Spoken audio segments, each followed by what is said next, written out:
You news చిలక ప్రవీణ్ మీరు బీఆర్ఎస్లో ఎప్పుడు చేరుతారు? మీరు యూ న్యూస్ క్లోజ్ చేసి జనవరిలో జాయిన్ అవుతారని ఆహ్, టీఎంఆర్ న్యూస్ చెప్తుంది. ఇది నిజమేనా?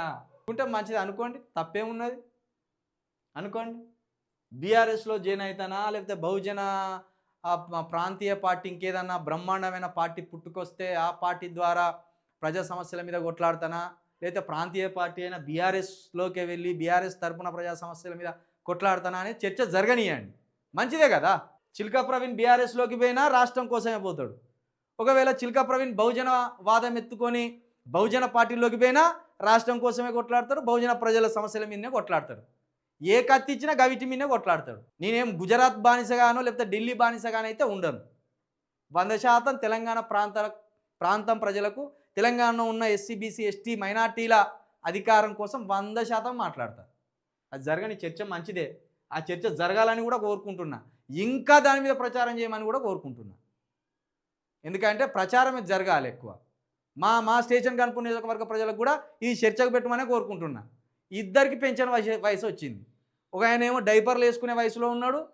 ఒక ఆయనేమో ఒట్టిగా కండ్ల సాలువలకు ఎవలం పడితే వాళ్ళని చూసి శాగమైపోతాడు. కాబట్టి ఆ ఇద్దరు ముసలోళ్ళను పక్కన జరిపి చిలక ప్రవీణ్ ఒక్కసారి నమ్మి చూడుర్రి.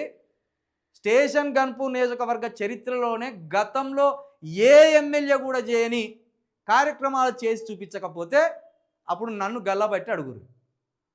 ఇప్పుడున్న ఇద్దరు ముసలోళ్ళు ఓడు ఉరకలేడు, ఓడు దునకలేడు. ఓడు మంచాలనే డైపర్ వేసుకొని పండే కార్యక్రమం దాకా వచ్చింది.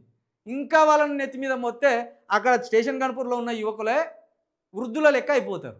స్టేషన్ గన్పూర్ నియోజకవర్గం అనేది హైదరాబాద్కి అది దగ్గరలో ఉన్నది. అది అభివృద్ధి చెందలే.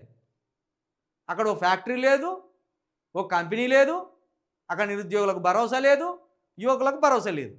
కాబట్టి ఖచ్చితంగా నేను అక్కడ పోటీలో ఉంటా.